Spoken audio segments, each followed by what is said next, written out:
That's the way it is in Africa. I know for a fact that African militaries are not like other militaries in the world where you protect your borders and your interests and everything.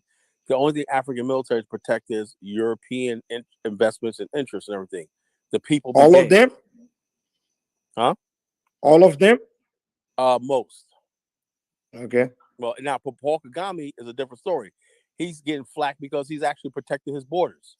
How dare you protect your borders from marauding Congolese coming in there to kill, rape, and burn?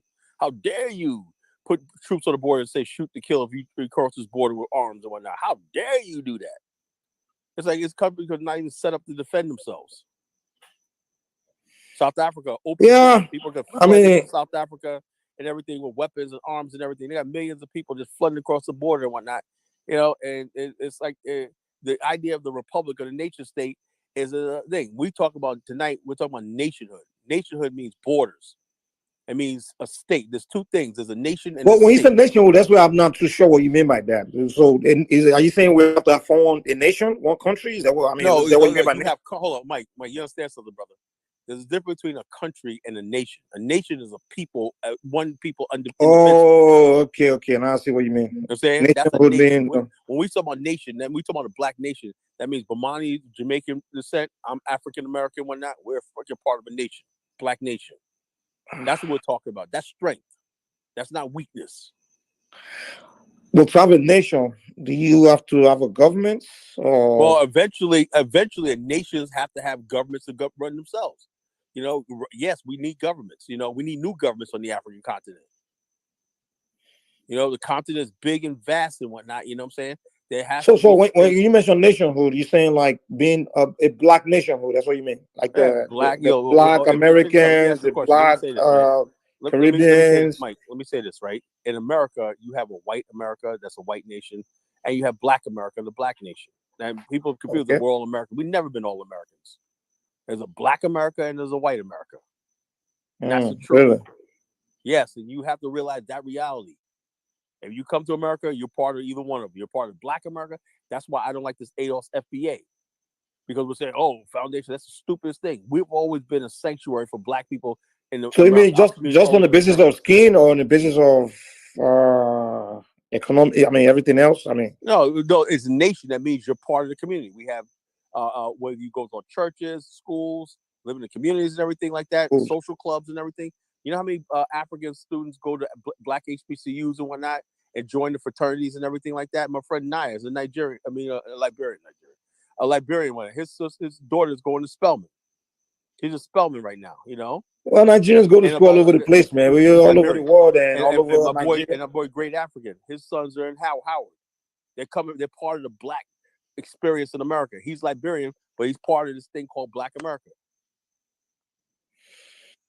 Well, to be honest, I mean, I really, I mean, if I look at in America, when I look at the black, I don't see, honestly, besides just skin color, I don't really, I can't See, say man, you see, the black bottom line, American here. that's a freaking problem, brother. You know what I'm saying? You think it's just skin color. No, it's about I don't see anything beyond that, honestly. If I bet you pay my money, you never really study your own history.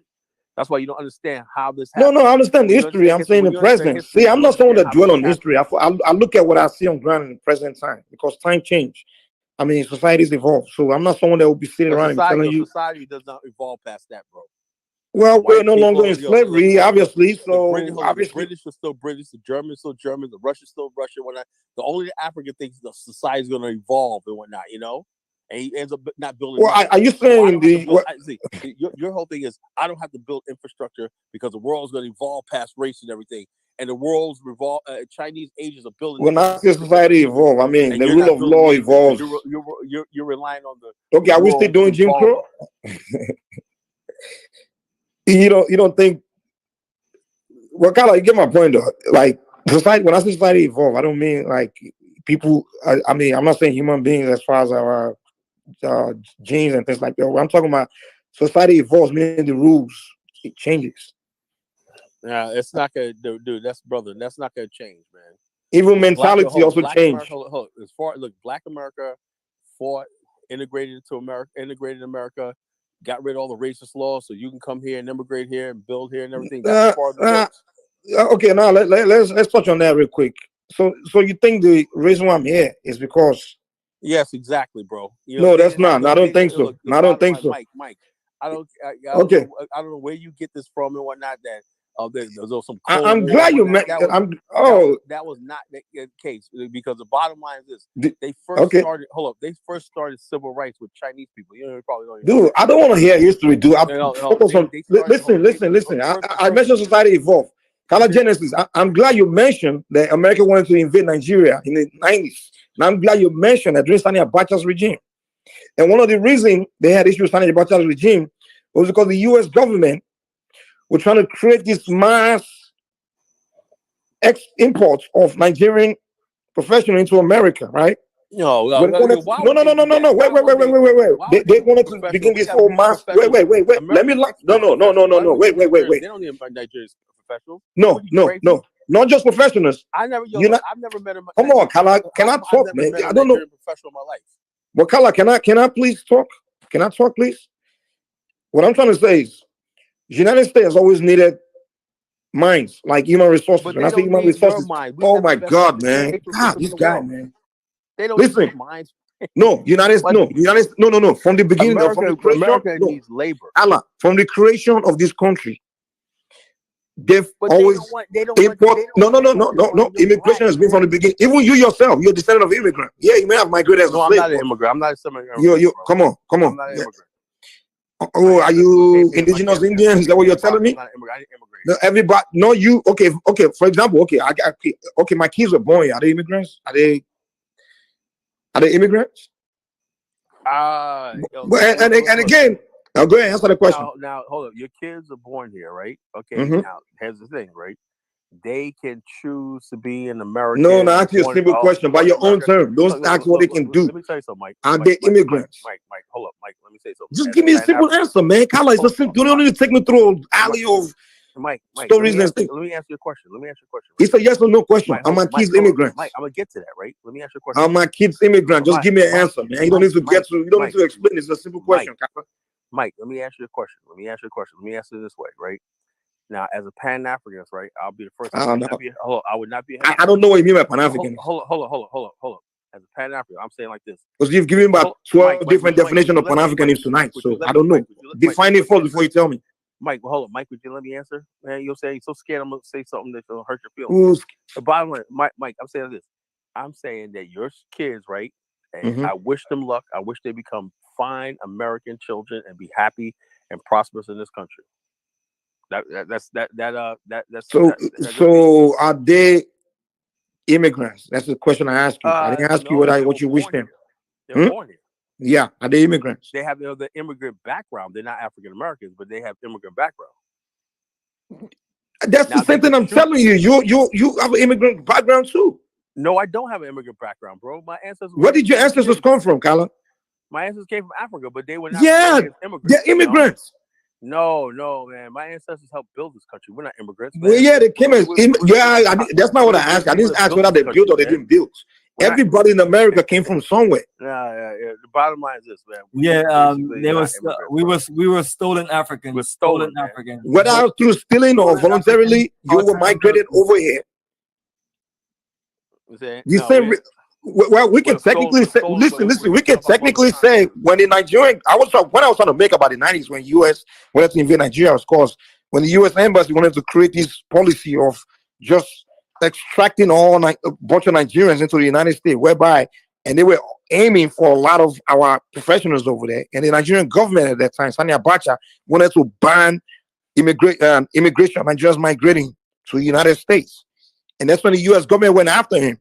Because the United States government are so desperate for minds. They're desperate for human resources. They need a population of people that they can bring here and increase the number of professionals like engineers. Like the engineers. Mike, let me say the STEM. Nigeria is a country. Let me learn. Nigeria is a country known for mathematics. We are known for. You're only talking about a few thousand Nigerians. But listen to me. But the point I'm trying to make ultimately is that don't tell me that. Wait. No, Kala, please. Kala.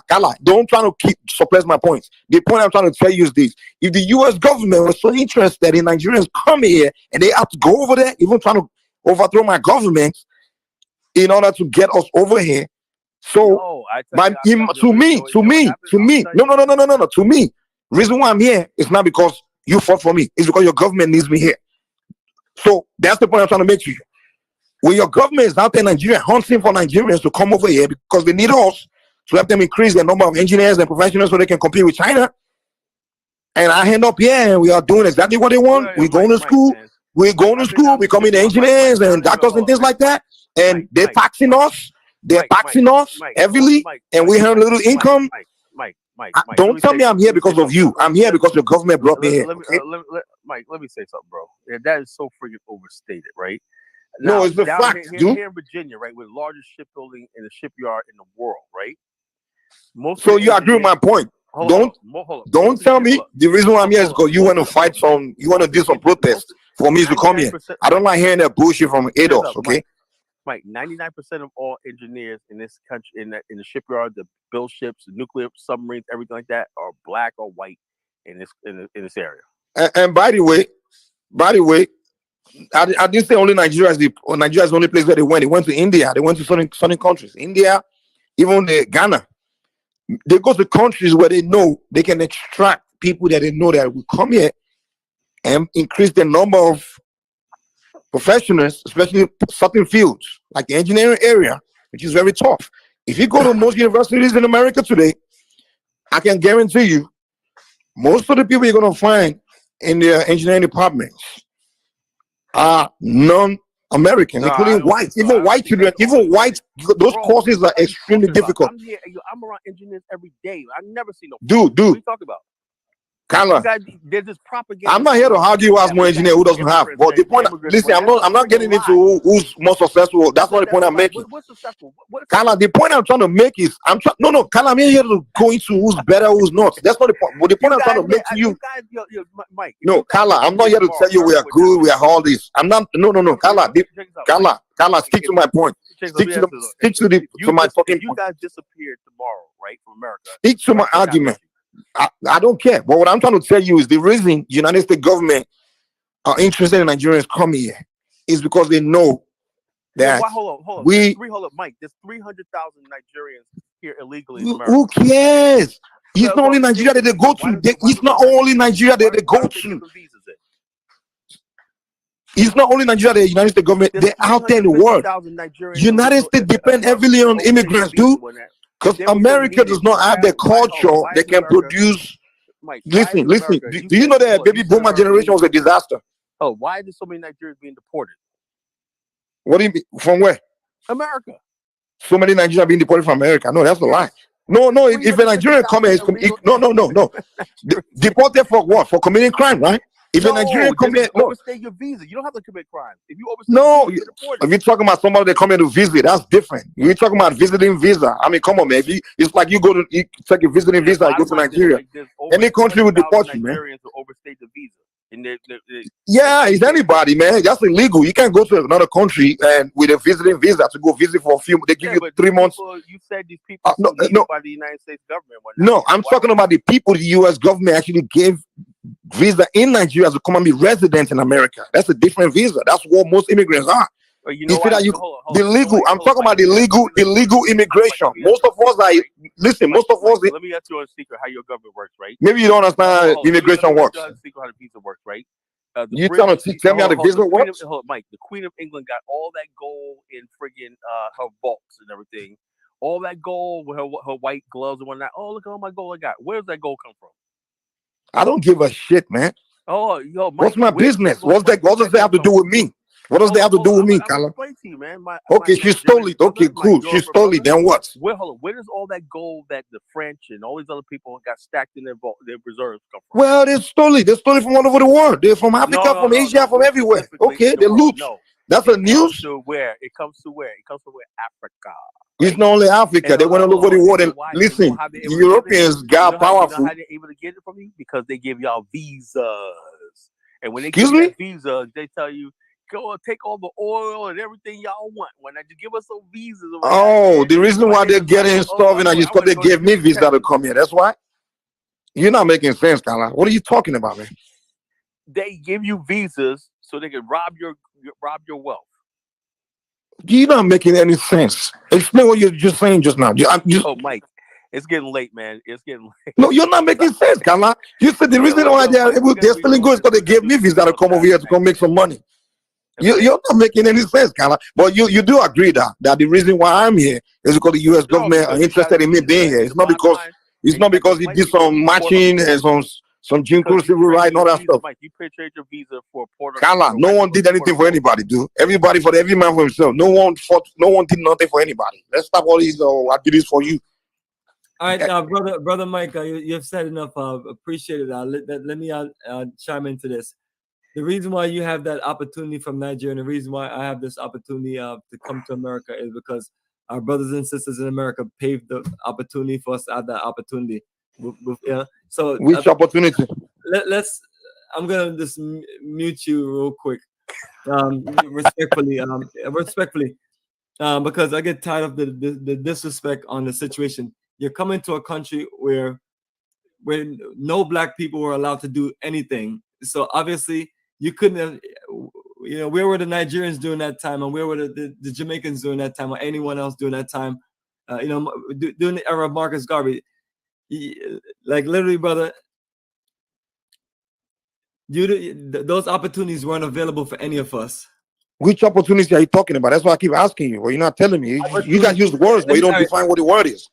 Example, opportunities for any career. Like myself, I was able to go to the U.S. Navy, and I was able to build me a career in aircraft maintenance. Those careers weren't available for us. Career is not an opportunity. Those careers weren't available for any of us as black people, and you're black. Because they didn't need you at that time. First of all, during the so-called discrimination, they used to recruit black. Mike, I'm gonna just remove you from the chat because all you want to do is overtalk people, and you want to push your narrative about the government brought you here, and just like all other ungrateful black people who whether they live here or come from somewhere else, you got to respect the fact that the black people that came before you died and opened barriers and created opportunities. It's what it is, as simple as that. And I'm not going to go into a whole bunch of education situation. If you're just that damn stupid, you need to get off the chat. I'm not trying to be disrespectful or anything. But Marty, check this out. This is what I'm talking about. We don't need to be going back and forth. You seem like this is why it seems like all you want to do is literally just go back and forth with us in arguments. Check this out. This is what I'm talking about. Mike, brother, hold on, Kala. Mike saying that it's like a disrespect to our great ancestors, Marcus Garvey, Malcolm X, and even as one of our best from Ghana, Kwame Nkrumah. Literally everything is based on what foundation of your generation clear barriers. The opportunities my son have and my family have, those are not opportunities that came out of woodwork. Those are opportunities that that would be a disgrace to my mother and my father working in New York for 30 years. That they clear that barrier and clear the opportunity for myself, all our freedom fighters and things like that.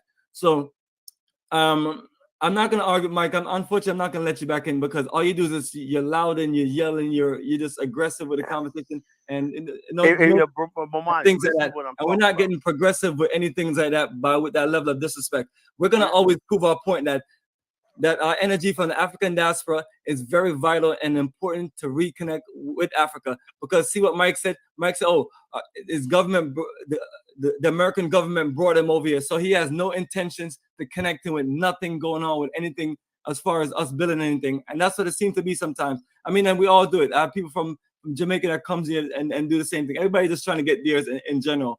But I'm saying that people have to respect the energy of Pan-Africanism. And that's why we have that title, that Pan-Africanism will never die. The concept, the theory, the movement, the energy itself. And that energy is us as a people, literally, just like myself in Ghana. We're not just there in Ghana, like, we're just there in Ghana. We're just gonna forget about what's going on. You're showing homage or participating and literally getting involved in things and making a difference. You're not just ignoring the fact or just not or discrediting the other black people who came before you or paved the way or clear things up. Like in order for someone like myself to be in a country like Ghana, someone like Kwame Nkrumah paved the way. And just like in order for other governments to be still there today, you have revolutions like that laid a foundation. So that's what I don't like. one thing I won't do, I won't continue to have no conversation with anyone if they're gonna disrespect your ancestors. That's why I went into beef with your punk ass ex-friend, Holup system, because Holup was talking all this superficial stupidness and disrespecting our ancestors and people that came before us, or people in the movement. Like a lot of times you have you have people in a movement and they're gonna fail, but their failure is the foundation for you to build your success. It's a generational thing, and it's like, and that's why that's very important. But brother, Kala, say what you have to say, and we're gonna close. And I don't want to go on for another few hours going back and forth. But I'm gonna let Mustafa in. All right. Mufasa and Yunim can talk also. Okay, let me say this. Here's the problem, right? You nailed it on the head, right?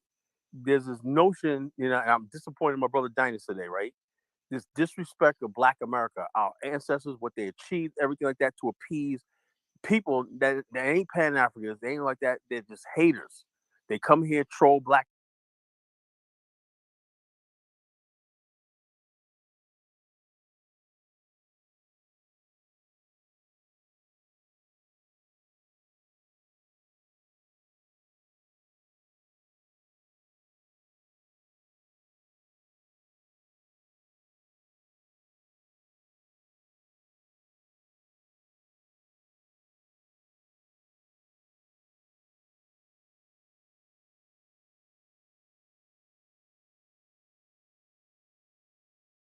Pan-African chat rooms, everything, call structure, and like that, and we feel we got to tell you. These people have no idea. I know who's an African Pan-Africanist. They're not going to engage in like what Mike just said.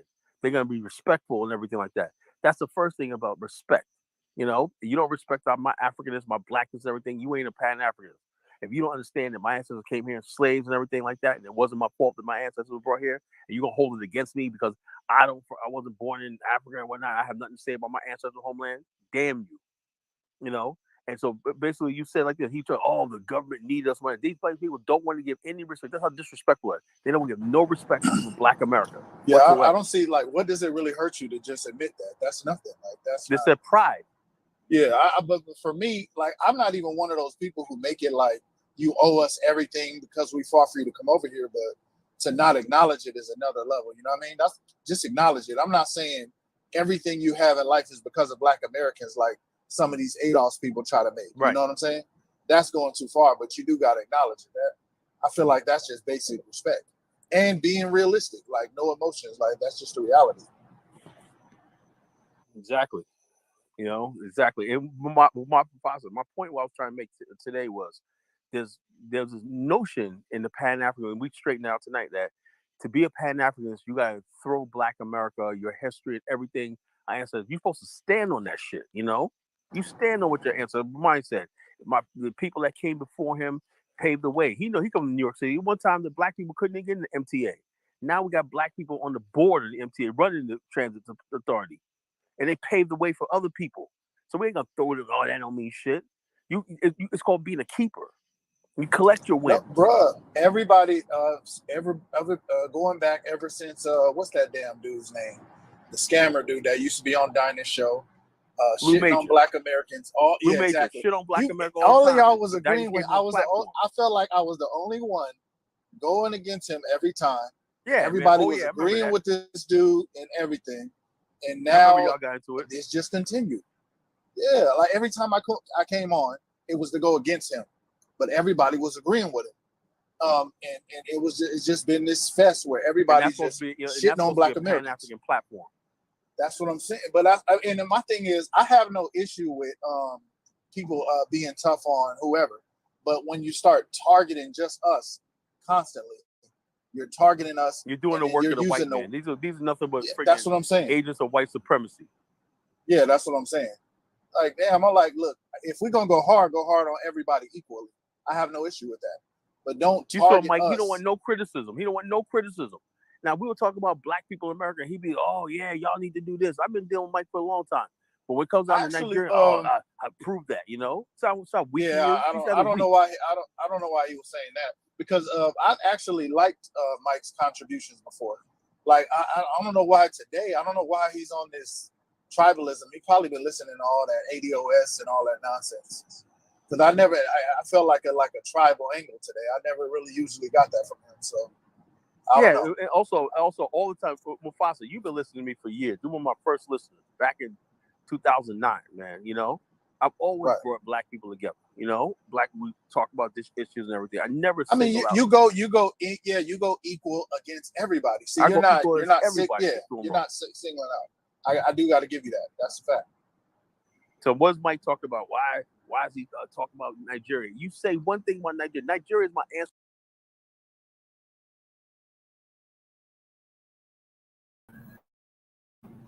He said, color go equal everybody. Really? The same color that get extremely offended. This guy gets pissed off whenever I speak about black Americans on Danny's show.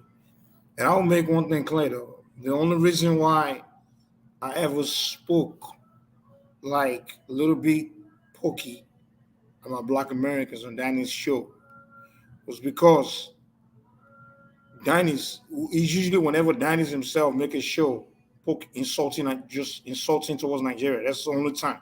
Danny's love Nigeria. Yeah, he has love, but he still had that, that black American mentality, that condescending mentality of just talking down on non-black American blacks in a way. He does it a little bit, but he has evolved. And I'm talking about that was back then. He doesn't do it anymore. He has kind of evolved, Because back in that time, which what they're talking about, that was back in the times, about a year or two ago, where, Kyla would come on and just, him and Kyle Daniels just kind of, Shedu Jackson, they would just come on and speak rubbish about Africa, and they'll particularly pick on Nigeria separately. They will give Nigeria special ass spanking, and then they will give the whole continent its own spanking. So they will separate Nigeria, give Nigeria spanking, and then they will bring the continent together and give the continent spanking. So Nigeria gets double. So that's the only reason why I decided to back then just speak about black American, just give it the taste of the medicine, like, okay, this is what you're doing, this is what I'll do back, So that was the point. Not really because I was trying to target them, But anyway, let's continue with this story. Ancestral homeland. I'm part Nigerian. Yeah, I'm concerned about that. Right. We're not supposed to say nothing. Yeah, I mean, I'll say something about Nigeria, but I'll say something about everything else. I was just pointing out. I just didn't like when he was saying. I wish he was here, but I guess he's gone now. But I was just like, actually, I'm trying to get Mike to come back Okay. in. And I want to apologize to Mike. We just had to continue because we also need to speak and make our points. But let me let you back in so you can chat with the brothers. Yeah, because I.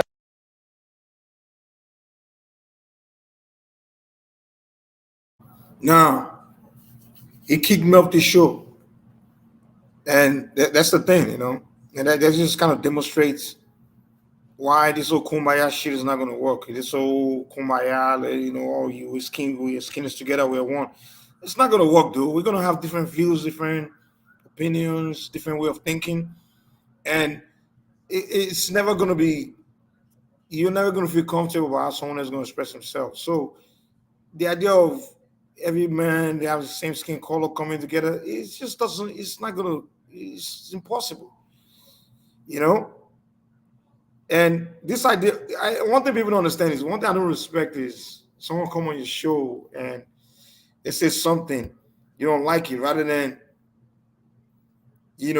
debate it, or at least debate what the person is saying. Let the person push you to the point. The person says something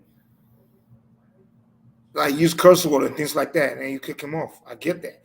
But when someone says something you don't agree with without using any kind of curse word or anything like that, you kick him off the show. That tells me, you're weak. You don't do that, And then you say, "Oh, let me bring it back on." Like, oh, he apologized. No. That's not apology. You just name it back on because it's your interest. So having it back on to keep the conversation interesting. Because the guy, Monfasta, came in and said he wants to talk to me. That's the only reason you brought me back on. So don't think you played me, though, man. I'm not someone that I come on this show, whether they kick me off or not, doesn't matter to me, man. I don't care. I don't beg anybody to come on this show. I come when I want to. If you don't want me, cool. I move on. That's it. If you allow me in, that's cool. I come to talk. But you kicking me off doesn't hurt my feelings. I don't lose sleep over it. You kicking me off, just someone tells me, hey, fuck your show. I probably don't watch your show that much. I go somewhere else. There's been people that kick me off their show, and I don't show up often. Even Africanism kicked me off his show for once, and I never show up after that until later on. He himself kind of reconciled and told me to come back. Like I mean, not directly tell me to come back, but kind of like you kind of put the whole thing aside, and then and kind of give me a sign that hey, I want you to come back. But you kick me off your show, you just only tell me that hey, maybe this guy's weak. I don't think it's a place I should be going to talk. That's all. That's the only message that tells me. But it doesn't make me mad or hurt or things like that. It's your show. Before I came in, I expect you to. I always put that in factor. That, hey, any moment I can get kicked off yours. I get kicked off the show. So it's never a way to, to make me feel bad or things like that, or to get under my skin, or I'll kick you off my show. To me, that's childish. A real mature person would allow people to come in and talk, express themselves. So anyway, let's continue. I just don't agree Hey, with the Mufasa, I'm sorry. I Yeah, have to apologize to you. I have to apologize to you and the other any African American felt offended. But here's the deal. Kala went on talking about Nigeria, talking shit about how England robbed us, how we are this dumb, and he went and talk all that. And that's the reason why I went that route, because you have to understand, like the way you talk. I didn't mean to go that route. I knew it was going to hurt his feelings, but he kept on and on talking.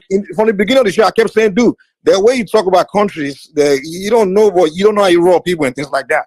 Like the way he's describing how the Queen of England, how they just robbed her, we in Africa. You talk a lot of shit like that. And that's why when Africans sometimes respond to you, you don't know why they respond to you, because you don't see how you talk to people sometimes. You went on about Nigeria. So when I talk that way, I knew it was going to hurt your feeling, So sometimes you have to watch how you speak to people before you start criticizing the way they talk to you back. So it's the energy sometimes you throw at people that make them talk to you the way they talk. So Kala does it a lot where you start talking about Africa, you start talking down on countries, talking down on them in a way where they just these useless people and things like that. So you have to understand that. No. But Kala does the same thing to Black Americans too. But now, if we want to talk about Africa, and you get defensive, you see what I'm saying? No. It's not about getting defensive. If you want to talk, here's the deal. Like you spoke about what's his name, Lou Major, whatever. Yeah, I totally disagree. Even that was the time I was trying to tell Danny's like, no, you can't let the guy talk. In the beginning, even Danny's when he first started show, when I first came on the show, when he was always like just poking on Nigeria and things like that and places, I always said, dude, I think we as Black people, we should be careful when we want to talk about other groups, but he's gonna, the way you talk about your people, like we Nigerian, when we talk about Nigeria, we go in on it. You understand? We go. If I got to talk about Nigeria with my fellow Nigerian, we talk shit about Nigeria like that, But it doesn't mean that the way I talk about Nigeria is the way I start talking about Jamaica. I'll sit down with Jamaicans and begin to talk about their country the same way I talk about my country. You understand? So yeah, but in the beginning. It's like So because you're gonna rub people the wrong way. That's one thing. And of course, I'm thick skinned. No, but this is the thing, though. If we amongst each other as Pan-Africanists, I feel like as long as you know what you're talking about, you're not speaking from a place of ignorance and tribalism. What's wrong with criticizing other people if you know what you're talking about? You made statements about African Americans before, but you lived in Houston. You were talking about different stuff. You were around people, so I didn't have an issue with it. I just don't like when you turn it into a tribalism thing. Oh, African Americans this, and I don't like that part. No. Okay, explain. Okay, what I said tonight. Please explain. I was tribalism. What I said actually, it will come off offensive, definitely. But it's actually a fact that the reason why we are here, there's two sides. Yeah, we know that things happen and things like that. I get it. But I can make the argument that the U.S. government actually interested in Nigerians being here because they need to use us for their own advancement of their own country. It's a fact, but I know if I say to a Black American, it will be uncomfortable. That's why I usually won't go there. No, but you're leaving out. Go ahead. It's a fact. Before you got this opportunity, a lot of other Black people who was born here literally didn't have that opportunity, broke the barrier, and the opportunity was created for them. But also, once that opportunity was created for them, it was created for other black people around in other parts of the world, like myself from Nigeria. So that's how you got that opportunity. And also the government want to undermine our people here, so they'll give other people opportunities over our people that were born here and been here for generations. It's a wicked, evil stuff that's going on, and that's why we're pushing this whole Pan-African network so we can build something for ourselves. That's why we say. But then, when I ask you a question, that what is the opportunity? I'm not saying this will insult anything. You to be an engineer, for you to get on. But you can't call it out. You can't. Stab, shot, shoot, hang, burn. For you to be able to just have free movement, for you to have that citizenship, just the same as you got yours naturalization. I got mine also. Those things weren't available to any Jamaicans, any Nigerians, and unless are you saying this is something we should be celebrating? I mean, you guys, are you saying this is something we should be celebrating? You don't have to celebrate. Yes, brother, it's something that no, it's not something we should be celebrating. I just told you that in Nigeria suffer brain drain. Yes, brain drain. So exactly. So when people are telling me, like Marcus Garvey came here and worked with our people that were born here, because he couldn't really find that energy in Jamaica, and he was able to connect with people here and was able to build a stronger movement. Marcus Garvey showed the greatest aspiration of Pan-Africanism, and also wanted to take that connection to work with his own brothers and sisters in Africa. So it's the same energy that we're building, just on another level. And part of that energy is also, we have to just be respectful and show love to all the situation. But even if I'm not saying go around and celebrate and shoot rockets and stuff like that, but definitely not talk down, make it seem like, oh, I'm a smart Nigerian and the government. But I didn't see correct Kala at all, because for a while I like Kala to go on and on and on. But what I don't like is your double standard. Also, brother, it's a part of the brain drain. The brain drain is taking the best of Africa's mind for the last several hundred years to weaken the continent and strengthen the empire. So you have some of the best of black people in many places right here. And that's why Pan-Africanism is so important. But people like yourself is so caught on that, or the government gave me this opportunity, and the black people, if they try a little harder, well, they could be like me in engineering school. We have plenty of black people in engineering school and everything. But yes, also so you said the way I said it was offensive. So the way Kala was speaking to me when he was saying his own Nigerians, like it was not about so that wasn't disrespectful, right? So this is how we're going to do Pan-Africanism, playing double standard, right? And that's why I came on the show telling you. It'll be difficult for us to come together as they want to. It'll be difficult because we just don't. Our mentality is just different, dude. All these things are things we have to address first, because our mentality is different. Because you can't say you want to do Pan-African when we're playing double standard in a conversation. We can't do that. Okay, but what I'm saying is, we went through Jim Crow. We could clearly point to you that these opportunities were not there. All these Nigerians. Which opportunity are you talking about? Which opportunity? Going to Harvard. You couldn't go to Harvard, right? W.B. Du Bois was the first one to go to Harvard. That's not Pan-African, desiring to go to Harvard. Pan-Africanism is building your own damn university. That was an opportunity that is available now that was not available before, right? Going to it's all over the world. That's global. Listen. Mike and Navigate. We're not talking about global, bro. Mike and Navigate. I have to mute you. Let Mufasa speak. Family. It's like you guys are. We're trying to make a point, like Mike. Every time you say which opportunities, we're telling you several different opportunities, several different things. And Mufasa was explaining that, and then you cut him off again. So my brother, reiterate, so you can repeat him. Yeah, we're not talking about all over the world. We're talking about here in America. You're here in America. Everybody wants to come here to America, so you have to respect the history. It's not nothing emotional. We're telling you a fact. There were Jim Crow laws. We had to struggle to get those Jim Crow laws lifted. Now that they're lifted, you're here. It's not nothing emotional about it. That's just a fact. To not acknowledge that is to not acknowledge a fact. Now you're comparing that to what Kala said. I'm trying to figure out what exactly did Kala say that compares to that. I don't see what he said that compares to that.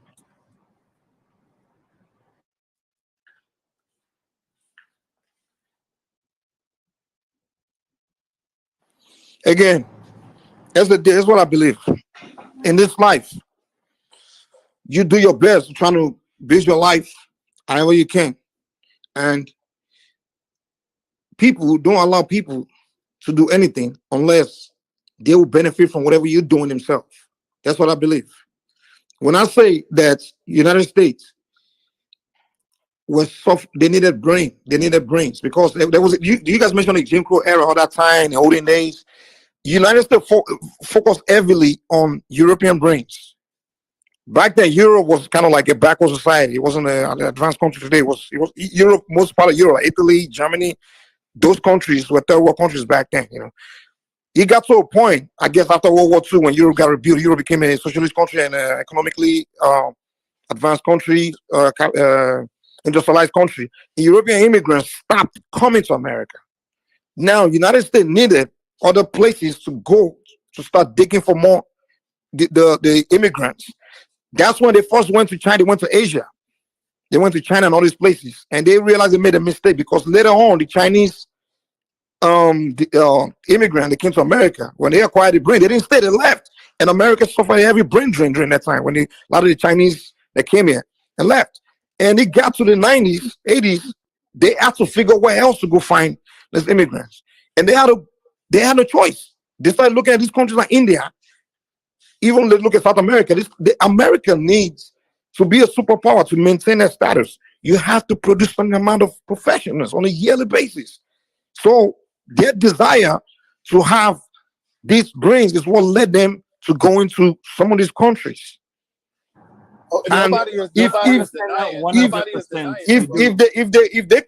they're aiming to take the Nigerians and bring them here to have them become these productive people and tap into their brain, and they're here, and we know that the country, United States, is benefiting from our hard work. When I come here to America and I bust my ass, work very hard. Wait, listen. This is where I get offended. Listen. This is where I get offended. But when I work hard, go to school, work very hard, we do the same thing. So what? What are you doing? And somebody's telling me that somebody gave it to me. It's very offensive too. You guys know that, right? Mike, check this out. Let me tell you. No one's saying anyone gave it to you, brother. Mike, I'm gonna, Kyle, let me just make one point, then you make your point. But because we have to add somebody else and we have to release Mike. Mike, no one's saying that anyone just gave anything to you. You earned the opportunity and the right because other people paved the way. It's just that simple. You earned it and you deserve it. And these are things that few of us in the different countries we come from have that opportunity to compete. And we just have to flip it around to where whatever we learn from these so-called developed countries, we take it back to where we come from and build that that Black Pan-African world. Well, you guys also, let me make one important point as well. Mike, let me answer your question, right? Kyle, let him finish. Let me make this also important point. You guys should not forget that the reason why American economy is thriving is because Kala made the point earlier. They're robbing the continent of Africa, right? Kala himself is the one that brought it up, poking in my face. How they are robbing my continent. And you guys know if we the Africans shut our continent down, United States economy will collapse. So you also have to look at me being robbed on a daily basis on the continent, right? We also got to look at that. Kala himself the one that brought it up. You're poking me, telling me how my homeland is being robbed, right? And then after poking me, how my homeland is being robbed, and then you're now telling me that I'm here and also someone is giving it to me. You're taking it that way. We didn't say it like that, Mike. So when you're talking like that, you understand you're pissing somebody off too. Mike, let me tell you something, Mike. Let me say this, right? I got into the insurance business 15 years ago. Now I'm one of the top MGA level insurance in the state of Virginia, right? Now my sister got me into insurance, right? She got me insurance. She did this thing. I know what she was doing. All I knew was I was like every weekend she'd go to New York and was able to vacation with my parents every week. I said, "What the hell you do?" So I do insurance. All she was doing. I said, "You make that much money?" I said, "Shit, I want to do that." So I got my got my license, everything like that. But get this: when I got insurance, right, I met a lot of older people, black and white, but particularly black, older black men that's been in insurance. Like he said, they told me back in the 1950s, right? You a black man, you could be an insurance agent. He said, I work for this United Insurance, whatever like that. They call you nigga every day. They said, nigga this, nigga that. But you had to go around there like that. But they wanted the black market there. Like we have money. So they forced to bring us in as insurance to go in the black community. He said, yeah, so we did this now. Lincoln Heritage Insurance, right? And North Carolina Mutual, black-owned insurance companies, right? In this area, in the state, in this area. Well, Lincoln Heritage is one of the biggest insurance companies because it's black-owned, And all these older guys, the one that said my father was in insurance, I did this one. I listened to these old guys, and I thank them for paving the way for me to come to be an successful insurance. I don't just say I did it on my own. I like that. I knew there was black people that came before me that paved the way, because of laws, how we couldn't get our license if we had this on our record or stuff like that. Now we basically got children. I'm bringing one of my brothers in right now. This guy's been working his whole life, 50 years old. I'm training him to be an ageist. I'm gonna transform your life. He's gonna be crazy. Well, let me ask you guys this. This may sound kind of exactly, color. And hold that point. And also, Mike, we have enough to understand that's being civilized. Also, Mike, we have someone else that we have, and Khaled, thanks for making that point. And that's it. That's the way it works, man. Just like we're gonna pave the future for our children to come, and they're gonna be able to compete and be a world power, and not be just the situation we're in where we just all scattered and divided and conquered. Where and it's like we're still in the same situation where we left after just being in the world of this being colonized and this dragged to different levels of this slavery. But what I want to do. But Manny, let me say one last thing before I go. I know we got to bring someone else. But we have to understand one thing. A lot of us black immigrants, when it comes to this country, right? Especially many of us that came in the 90s, we went through so much freaking hell, dude. And in the midst of it, we're working our ass off. We're from suffering racism from whites on one end, suffering racism from Hispanic on the other end, and getting bullied by black American on the other end. And through all that, we work hard to build ourselves to get to where we are, right? So you have to understand how it kind of annoys us when somebody now look at us and say, you won't be where you are without me. When I can remember a black American that put a gun on me, when I back in those days, I can remember a black American when I got jumped. And then when a black American now tell me that me having my success, we Nigerian, I'm telling you, we went through hell in the 80s and 90s. Now for them to now be telling me that our success in America is, it's like you really, you guys need to understand how annoying it becomes, dude. I guess like, we need to get somewhere with this conversation. They didn't treat us nice, and we work hard on that stress to build our life. And then you want us to give you credit for our success? Come on, man. That's disrespectful, man. Yeah, brother, hold on for a second. Let me finish with you, Mike, and then we have to go with and add these other people in. But no one's trying to take your credit for your success or anything like that.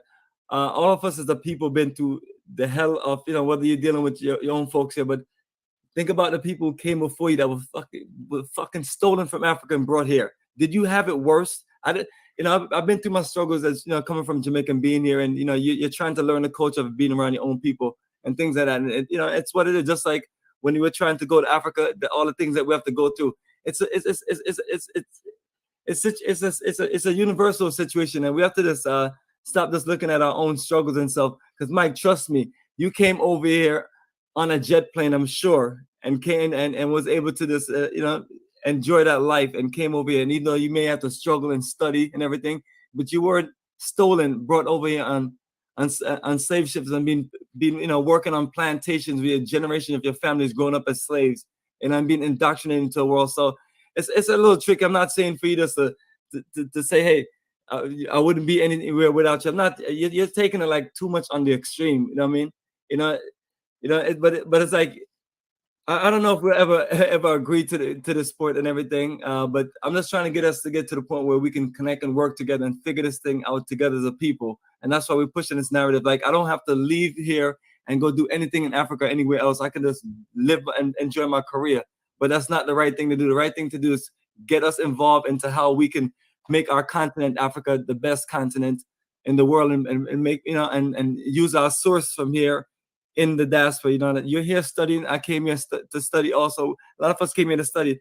Use what we have learned and make it work in our continent. But I think we spend more time fighting and debating about what we don't agree, about these little petty things. And that's what I don't want to focus on. But I do want to hear from some other people.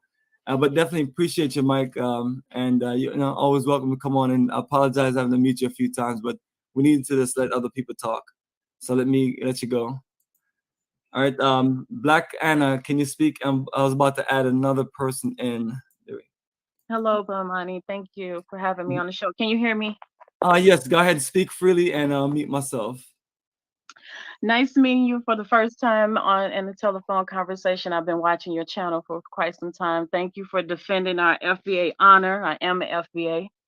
Absolutely. From the Midwest. And I agree with I don't have my glasses on, Genesis, where he was saying that we just feel like the new Black people that come to the country just really don't get the suffering and how we were treated, what it took for us to get here to where we are today, to where when you guys go to Africa, because I haven't been yet, but I'm going, where we're just seen as rich when we show up, like all the hell that we endured for 18 generations before we got to where we are today, to where now we've become uh, like the envy of the world. You know what I mean?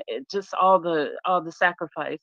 It really makes me sad to hear all the arguing and debating though between the new blacks and us foundational blacks, because we need each other.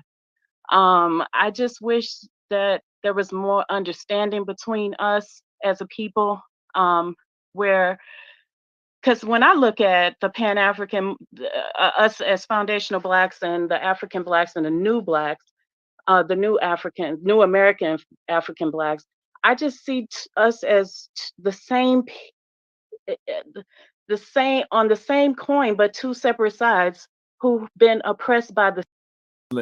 You know, it's like it seemed like the ones that are hustling our people always trying to make it seem like other people are hustling our people while they're pulling right.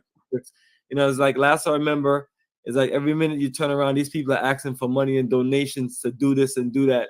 You know what I'm saying? And you know, I'm not trying not to hustle how people make their money and things like that, but it's like at the end of the day, what are they building for the generation of our people? You know, we as a people need to do for each other. We need to get into an environment of solution and stop saying we're not ready. Issues, I don't think that's going to work for majority of us, because I've lived in here but for see, at least that's 1 year. I'm sorry, Dr. K. I'm sorry, Dr. K. I did respect, try to respect you, my brother, and let you, respect you by being silent and listening. I'm asking you to do the same for me, and I won't be very much longer, if that's okay. Thank you. What I'm saying is that if we keep saying something isn't going to work, it's not going to work. If you believe in your heart and your mind that it's not possible, then it will not be possible. So if you don't believe that it's possible, then by all means step aside and allow those who do believe that it's possible and are making strides and efforts to get us there, so that we can see the reality of it happening. And then and then later on, come and join us when you see it's already happening. We'll be more than happy to accept you and your ideas. But step aside, anyone who does not believe, any of our brothers and sisters here who don't believe that it's possible, step aside for a little while and let those of us who do believe work hard at and make an effort to seeing this come to fruition. Blessings to you. I appreciate you. And before the doctor, as a matter of fact, the person dropped off. Dr. K, go ahead. Yeah. So to actually, I think. Hey, Kaizo, did you get my question? Yeah, I don't really have a definition, because every time I speak to Pan Africans, so why are you talking then? Kala, you see the problem, Kala? And Mike, hold on, I apologize. Oh, no. Mike, Dak, go ahead. Got you back in. I don't want these people to just take over. I just want other Dak, people. let me go first, man. You're my underling, right? So you got to respect your leader. Sure, go ahead, and then Dak, you go ahead, and then Mike, you can just go ahead after that. Yeah, he's my second in command, general. But anyways, so to respond to the good sister's point, I don't think it's not going to happen. I don't think it's going to happen by the strategies that Pan Africans are using right now. I've lived in Africa for a year right now. You cannot teach these people anything. Again, it's not them. They're not special.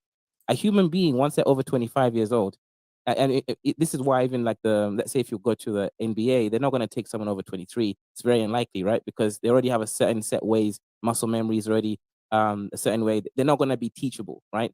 For them to kind of fall into a new kind of system and playing style. In Europe, basketball is a lot more systematic. In America, it's a bit more of that chaotic, real time, swagger basically. So you're not going to be able to teach new people of a certain age how to think differently. So this issue I have with what the sister said is the strategy to actually enlighten the African mind is not going to work, and that's the issue. Look, the only way I see this moving forward, either you do what China did, which is mass extinction of all the corrupt leaders. When UK tried to make Chinese people addicted to opium, China just cut it off, meaning A lot of people had to go. Revolution, right? All I'm saying is Africa is not ready to be taught things. Now, my mom actually has a school in Kenya, and I actually do participate sometimes, teaching them certain things, history, a level of critical thinking. That's the only way you're going to really impact change, is focusing on people that can actually be taught. The average African is a man or woman with a fully developed ego, a sense of self. There's no way you're going to start telling them how to do things differently. They're not going to listen to you unless they submit to you. So, as in, you can't reason with them. They're either going to submit to you because you're offering them something. This is how, let's say, the white man was able to give them religion and all these other things. Is because they came in with candy, so-called food, and all that kind of stuff. So if you want to make the African become Pan-African, you need to give them something that they require, because they're still at the bottom ranks of the so-called hierarchy of needs, right? So what they're thinking about is food, money, shelter. So if you can give them this stuff, then you can give them your ideology at the same time. But if you just think you're gonna your ideology, which is a higher level, is gonna be somehow understandable to someone who's been dealing with the dusty Tigrayans, and he's a Mahara, how are you going to convince him that the white man is the real enemy, preventing your country from developing, putting sanctions? It's not going to work. They're going to see that Amhara over there stole his goat last week, and that Amhara has to die. That's the problem, man. You got to think of a different strategy if you're going to make it work. You can't educate people with a fully developed ego, with hierarchy, with needs that are not on the same level as your needs. Yeah, the other night we had a guy named, Amara. Has he been on your show? Sierra Leone guy. Actually, that guy put a juju spell against me, man. Oh yeah, so yeah. Also, before you continue, I know you're gonna. I want to say, Dak just got connected back in. Just want to give that Dak a chance to just share. Or yeah, you see, I just want to say this is the problem with a lot of Pan-Africanism. I asked a precise question: how are you going to be able to convince the peasant, who is almost Neanderthalic in his frame of thought? How are you going to convince him to be a part of a Pan-Africanist movement? And I still didn't get the answer from Kalagenesis. Kalagenesis took like 10 minutes teaching me the history of Pan-Africanism. Let me say. I did not get the answer. I thought I was clear, but let me summarize what I was saying. Look, the bottom line is the key is education. Do it in 30 seconds. Hold up. The key is education and modernization. Can we agree the fact that if you look at around the world, right, when people, and I studied this all over the world, right, people who were tribal and everything all over the world, they have this dichotomy, whereas you were in a village and then you go to the city. And when you go to the city, right, you may see a tribe or someone for your tribesman, right? He's not going to embrace you like you would in a village. Oh, we're in the city now. We got to act a certain way. That happens all over the world. Can we agree on that? Right? You go to the city, right? Your person that was a village, you looked out for each other and everything. When you get to the city, things change. The girl that was your sister and everything, she got a new set of friends. She got a new set of ideology. She's in the modern world. When modernization happens, right? People tend to basically leave a lot of their comforts and stuff they know. Oh, Japan went through this, right? When they built these massive cities in Japan and everything, the people that were once peasants, right, said, we feel lonely, we feel isolated, the modern world sucks and whatnot. They rebelled against it. Africa has to go through that modernization. There's no turning back. Africa has to go through that modernization. And also it has to go through the modernization of thought and everything, because what happens is a lot of people, what I call ethno-fascists, right? They haven't basically transformed themselves.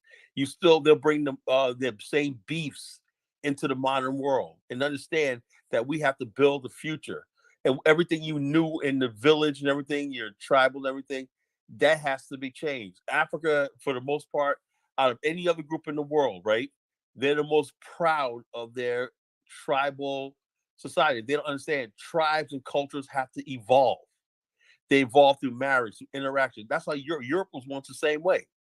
But now the Lombards, the Calvins, and everything are now Frenchmen. Europe is still the same way, you know that, right? Yeah, no, it's not the same. Mike, why did you go to bed, man? You're ruining the conversation. Kalagenesis, look, you're telling me things that I agree with you. But let's just be honest. The reason tribalism exists in Africa is because it's the It's the lowest common denominator for any How do we politician get to to a higher utilize level? to get into power. Yeah. It's the lowest common denominator for any politician with any ambition Yeah, to squeeze themselves into Doug, let power. me ask you something, and I'm gonna say something, and I don't want anybody to judge me. I don't want to be kicked out of the Pan African family and everything like this, right? I know Dr. Cave said certain things a little more harsher, right?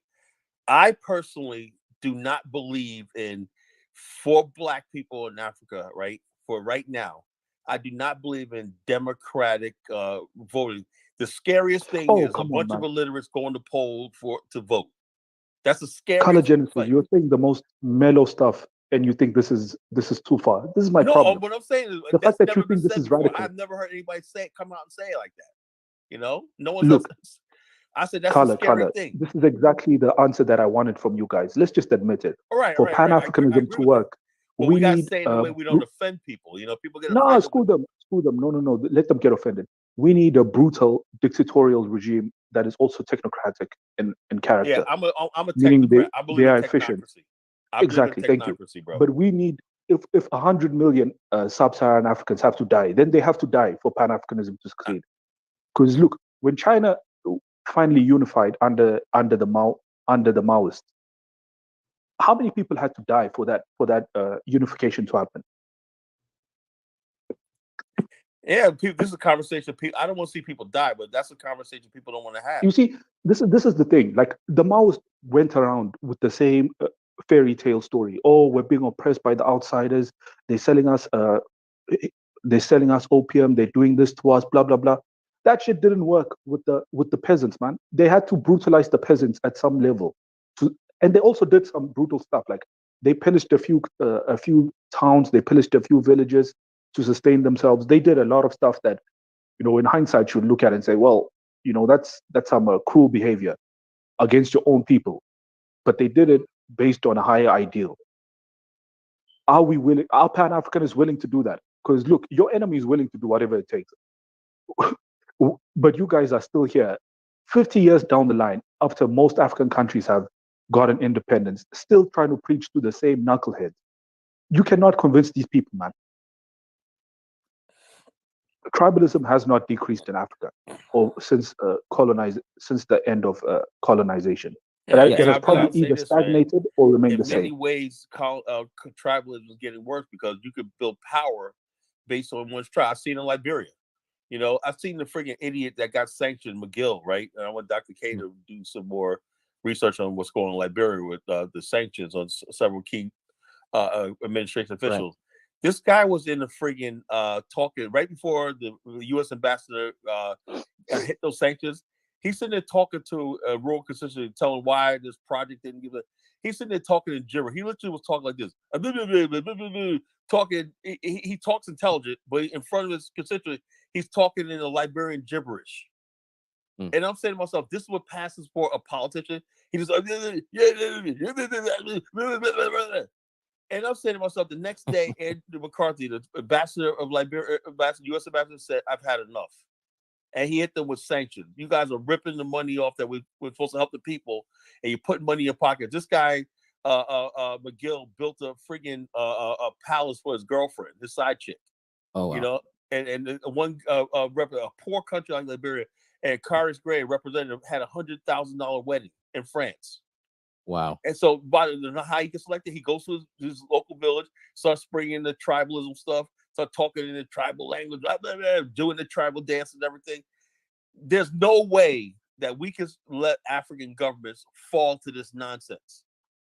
Like I said, okay. Kalagenesis, look, you're saying stuff we agree with, but let's take that to the final conclusion, to its final destination.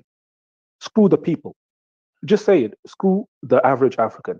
The average African is too low IQ to develop a country. We need to take the decision making out of their hands. And let me just use an example. Look, when there's a tribal war within Africa, let's just use the Ethiopian example. So there's a small group which is trying to, secede, trying to cause. Let's just say those groups. You know what's going to happen when a tribal group decides to break away from, let's say, the ideals of Pan-Africanism as a whole? Well, all they have to do is just appeal to Europeans. No. All they have to do, like you've seen with the Ethiopian civil war, all they have to do is just appeal to Europeans and say, "Oh, look, we're being genocided by these other Africans." Yeah. Exactly. And then what's going to happen? You, as the nation, are going to get sanctioned, and whether you like it or not, for Africa to develop, it has to, at least in its initial stages, for it to at least attain sustainability and efficiency within it by itself, it has to start exporting to European markets and Asian markets. If they ban your goods, it's over for you. Exactly. So you see, you guys don't want to admit that you're in a catch-22. It's either the average African is too low IQ to adhere to ideals of Pan-Africanism, or to even be willing to sacrifice. Because all of these guys, so let me give context. Before you go, Dr. K, can we all agree tonight? Can we all agree that Pan-Africanism is a high ideal that maybe Africa wasn't ready for, and maybe the message and everything didn't penetrate because it's on such a high level, that it's not bread and butter yet, and we have to basically create the messaging. You can't ask Dr. K that question, man. He himself says he doesn't have a definition for it. So if he doesn't know definition of what you're talking, then how can he give you the highest ideal? We see proof it tonight. It's a high ideal where a lot of people don't understand. That's what we're talking about, Mike. So let me give yes, it's a higher idea. That's a definition. Can I just ask him one final question? And look, Carla, I agree. It's a higher ideal that people are not mentally ready for, and I don't think they'll be ready for in my lifetime, unfortunately. Hopefully they are. But why do we still call it Pan-Africanism? Why don't people just call it Pan-Sub-Saharan Africanism? Yeah, I agree with that. Because let's be honest, a lot of North Africans have nothing to do with us. Let's just we don't want even them I don't in want the group. Right. And let's be honest, they're just going to hold the project back. Black Africanism. How about that? Just Pan-Sub-Saharan Africanism. I think it would be the better word for now. Sub-Saharan Africa, the black people. What unity does Morocco, Algeria, Tunisia, what do these countries have with the average sub-Saharan country? Nothing. But let me ask you a question though, Dak. What about the Haratin? The Haratin people are like a Fulani-like people in Mauritania who've been enslaved by these dusty North Africans for so long. Would we not, again, want to, take them onto Pan-Africanism as well? Like, you get what I point there. And also, Carla, so let me give the context here, right? Yeah. Keizo, when I mean sub-Saharan Africa, the only countries, every country that's below the main countries on top, geographically, is part of sub-Sahara. So Mauritania is part of sub-Sahara. All we have to do is just chase the Arabs out or reverse the power structure within that country. Well, but Dak, really, Dr. K, can I just quickly jump in, man? Dr. K wanted to ask me a question. Hold on now. Let me. I'm glad you guys came up with a definition finally, which if you guys actually did that, the economic definition empowerment. Because the definition of being an ideal, right?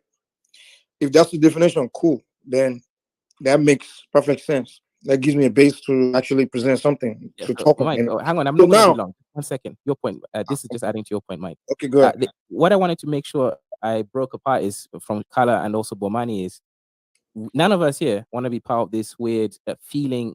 Okay, I know the good sister came in earlier and I like her, right? But we don't want to be part of this feeling thing because it doesn't work. Because Mike, there's some Pan-Africans want to just have this massive kumbaya all black race. Yeah, that's not going to work.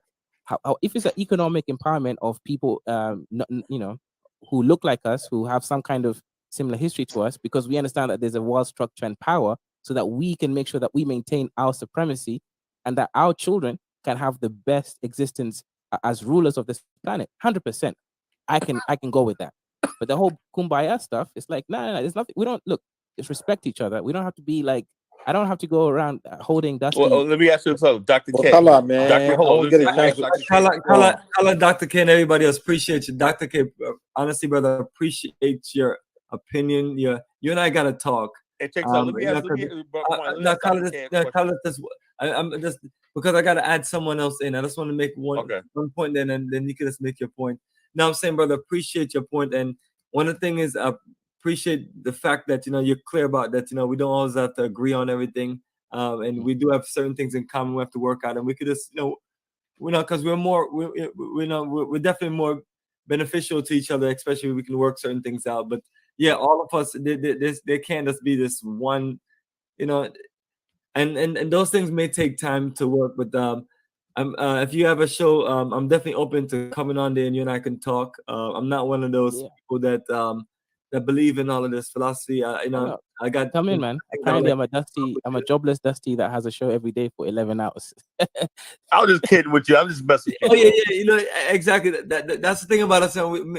Me and Kala, we're cool. We'll talk stuff with you and everything. But at the end of the day, we'll sit down, have a beer with you, shake hands, and we have a good time. And that's what I do. I travel around the world, and we just meet other Black people, and we just connect and this network. And then the goal for me personally is always to find the best people I can work with, best brothers and don't sisters always have to work agree, with. bro. Because a lot of brothers and sisters, I go to whatever country, I can't do anything with them. Just like here in America, just like here in my neighborhood where I live at. So that's why I appreciate the dialogue of this intellects and people who are this sharp. So maybe one of the days, I can just exchange information and just talk and maybe have a show or something. Yeah. But Kala, I want you to share what you have to share, and then we have someone anti-globalist.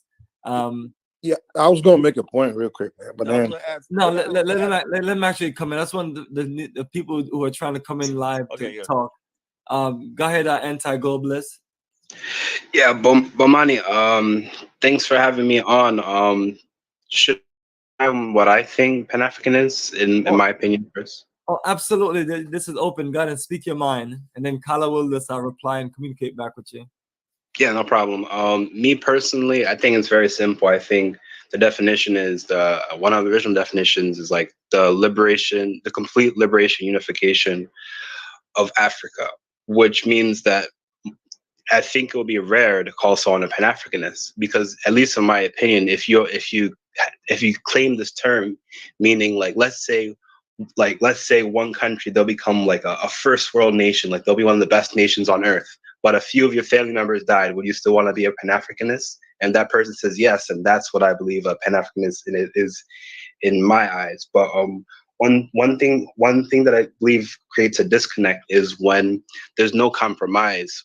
And number two, like people aren't thinking of the basic of needs that Africa needs. Like for example, like Ghana, there's flooding every year. They don't talk about, oh, let's help with the flooding issue, or let's make sure like the whole continent has food. Like in Africa, in the continent of Africa, there's a lot of farmlands everywhere. Like let's cultivate all the farmlands. Let's work on desalination projects so that we'd have enough water. Like people don't talk about these things. They talk about more like self-esteem issues of wanting to like go against the white race and who's African and who's not African. It's just confusion in my opinion. But I think if we focus on the basic amenities of life, that it would actually be a more helpful movement instead of trying to always divide people and trying to. Hi, can I come in just for 10 seconds here? Because before go ahead. Sure, go ahead. I love what Pi is saying over here, because and this is what I say, like when I asked the sister strategy wise, right? When the white man came to Africa, he gave Africans the Bible and food and so-called development, right? He was able to give you things that he knows that you want. So if we're going to want to change the average African mind, you're not going to make him listen to you without giving him what he needs. Because again, people are on the bottom hierarchy of the Maslow's hierarchy of needs. They just need the basic stuff. So you give him a job, you create some kind of program that allows him to uplift himself. Then you also make sure that that program is tied to the Pan-African ideologism, right? So you have the knowledge, information being transferred with skills, goods, and services that he needs. Now, if you do that, you juxtapose those two things at the same time, I think that's way more likely to actually have an impact, because what will happen is, right, you have this Pan-African global government that has actually built a bank system that can actually give loans to people that have been selected and chosen to be people that are responsible for actually maintaining business structures and growth and development. Then those people take that money, right? They start building what you call it, local businesses that can then uplift these people. If you do that and you attach the name, whatever your name, doesn't matter, it could be, I call it the Kaizoran Empire, but you guys can call it Pan-Africanism, right? You have that system of power, structure, and economic development. That's far more likely to change people's minds. We call that in the BAL land infrastructure nationhood. You have the land territory, you build the infrastructure. People don't understand what infrastructure is, right? Rome was an infrastructure. Everything Rome did was infrastructure. It connected cities from thousands of miles away under a common trading system, roads. They say all roads lead to Rome, canals and everything like that under one system. Black people in the world do not have an infrastructure. We're not connected. People in Kenya are not connected to Nigeria. But they're both in the UN though. What? Are you saying they're both in the UN? I mean, sorry, AU. Right? That's another thing I'm talking about, right? Africa needs its own UN. It needs AU is what I meant. The AU is not they meet, don't they? No, the AU is not suffice, bro. The AU is they're nothing funded but by arm. Kaiser here. I'm from Nigeria. Kaiser's from Kenya. We're meeting right here. So the AU has no military. Yeah, it has no banking system. It can't bail anybody out. It doesn't. It can't send peacekeepers. Yeah, the thing is, we are where we are right now, but it doesn't mean this is where we're going to be forever. I mean, if you look at Africa, like Mike, cut it out. You know, cut it out. Mike. The AU is not designed to be anything more than a dictator's club. No, the one friggin' thing. Do you know AU used to be called OAU, right? You know that, right? No, the AU. Let me tell you something. Let me tell you about the history of OAU. In the 1979, in Liberia, Monroe, Liberia, they had the final phase of the OAU, right? That was all Idi Amin was there. You know, Hotel Africa, everybody on the African continent was there. That was the final agreement to put the Lagos Plan of Action. You know something? You probably don't know that because that whole thing, that watershed moment, was erased from history. A year later, we had a coup in Liberia, right? The Lancaster Agreement, the Liberia broker, and they were supposed to give the land back to Black Zimbabweans, was basically reneged on. All the things that was supposed to be the OAU was supposed to, what's the proper term? It was supposed to be the preemptive organization in Africa before the Commonwealth, before the French Union, all that stuff. Maybe some people say they did it too fast, but look at. So basically, we don't have power. That's what you're saying. I just wanted to ask Kaiser before. Kaiser, Mike didn't know this, right? But you ever heard of the Bandung Conference of 1955? Yeah. Okay. The Bandung Conference set in motion, right? Like the young brother was just saying a minute ago, right? Infrastructure. They basically looked around all Asia, the ports, everything controlled by Europeans. In Indonesia, right? They erased Dutch influence out of Indonesia. They said they were going to basically, what are the key things they'll talk about? The drug trade, infrastructure, industry, everything. These countries were dirt poor. They had nothing. They were worse off than Africa at the time. But they said they were tired of colonization and they're going to do it. Now you have a corporation called the Pung Loi Group, right? The Pung Loi Group is one of the major infrastructure builders in the world. They're based in Singapore, Malaysia, and all these countries, and all Asians. They can build everything from tunnels to skyscrapers to anything, you know? Africa did not do that. But are you saying we're not building anything? Is that what you're saying? Come on. Let me speak. You know what we need to do here? We need to at least just focus on our individual countries, because when we keep saying Africa, wait, let me just say one thing. Let's do this. Every African country is kind of unique. We can't keep just saying Africa. You know, like for example, all these things you've been saying that Africa is not in Nigeria. We are building things. Kala, in Nigeria, we're building entire city. Let me give you an example. How come there's not a Pung Loi group in developing West Africa? Why is West Africa got to rely on Chinese to build this? No. You're asking me a question that's not relevant to my points. You know, I'm telling you that in Africa, you can't say we're not building anything. First of all, Nigeria will build Abuja within 10 years, a city. From scratch. Yeah, but who does so it? We are developing. No. What do you mean contract? No, Nigerians built Abuja themselves. You want to tell me Chinese built Abuja? Is that what you want to tell me? Who built Abuja? In Nigeria, have you been? That's why I keep asking. Have you been to Nigeria? Yo, I'll tell you, Lekki. No, stop talking about the one you see on the internet. No. Don't ask me what don't talk about something I'm not talking about. What corporations building Echo Atlantic? What do you mean? What? Who? Who's building Echo Atlantic? This Lagos State government, they may have investors, private investors and things, but that's not what I'm talking about. Is Echo Atlantic the whole Nigeria? The white guy is the head of it. It's the who? Dutch in the Netherlands, you know? The who said is wait, the contractor, so he owns it. No, you're telling me the guy owns it? He's building it. It's not, you can't say it's building it. How do you know it's because you see why isn't there a team of Nigerian, Ghanaian, and South African engineers building that? Why isn't that Europeans got to build that? Kala. Okay, you pointing at one project there, maybe one contractor that's from Europe is building. So does that? No. Don't run away. Don't. Let's go to another. There's no way someone can have conversation with you. Kala. Okay, let me ask you a question. 80% of infrastructure built in Nigeria, who built it? Look, Mike, companies. Nigerians. No. Nigerian. The Julius Berger Group. No. Carla, have you been to Nigeria? No, don't speak for my country. You haven't been there. That's why I'm telling you. Julius Berger is a German company. Carla, you know nothing about Nigeria, dude. Have you been to Nigeria, Carla? Julius Berger is a German company. They're one of the companies there, but they're not the one building everything. Kalagenesis. You look, you see things on the internet and you tell it to somebody else. Julius Berger. Carla, are you telling me Nigeria built a bridge to Victoria Island? Okay, build a bridge. Okay, those are the only things built in Nigeria. They building everything. They build everything. Really? How do you? Okay, you've been to Nigeria. You saw them building everything. Built the okay, you're coming off very insulting, right? Do you agree with me that you're coming off very insulting when you telling me that it's very insulting? That's why earlier when I said something about your people like that, you guys listen. You have to understand when you're talking about people's countries when you've never been there. You're only going based on maybe things you Google or something like that. You will come off very insulting. Hold on, because when you go to listen. Do you know? Carla, wait. If I'm talking about Nigeria, I'm talking about Carla, listen to me. Listen. Do you know diners? This is what I mean by tribalism and ethno-fascism. Tribalism. Listen. Do you know I had this conversation? I had this. Can I get a chance, man? Can I get a chance? Can I get a chance, please? Can I get a chance? Listen, before Daniels went to Nigeria, right? He was on his channel one time saying, because before he got to Nigeria, he first visited some other African countries, right?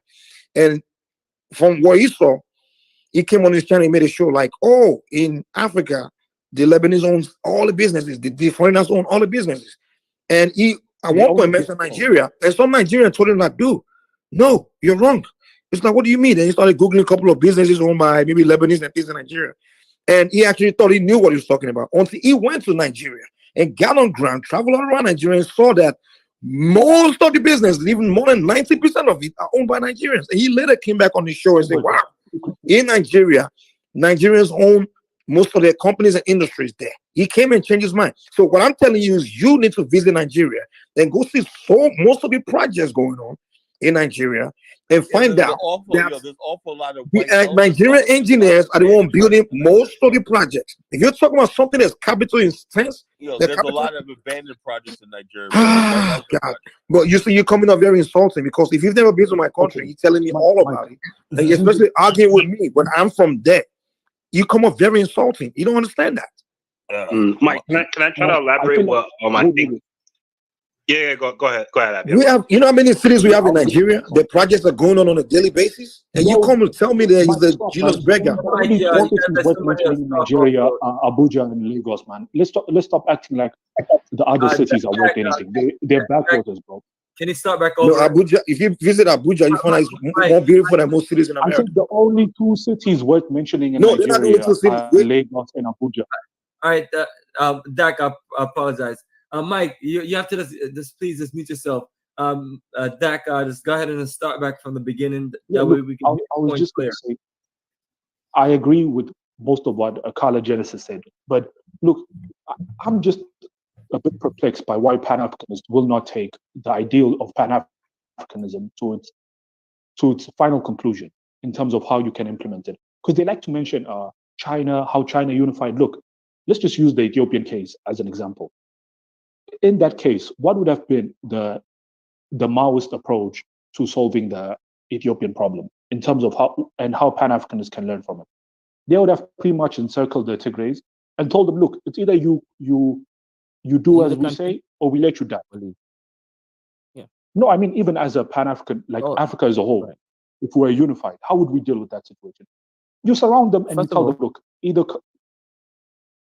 get the power, either surrender or die. At their heads off. Yeah, either surrender or die. Look, Pan-Africanists should probably adhere to one principle, which was you guys know the PLA leader, the former PLA leader, the Palestinian Liberation leader back in the day. I think his name is something Arafat or something. But he had one of the speeches he had at the UN. He pretty much said, in one hand, I hold an olive branch, and the other, a machine gun, an AK-47. And I feel like Pan-Africanists hold olive branches in both their hands. That's why you guys don't get any respect from any African group ever. And just to answer what Mike said, look, Mike literally said 90% of the businesses in Nigeria are owned by Nigerians. Maybe the other 10% is owned by foreign companies.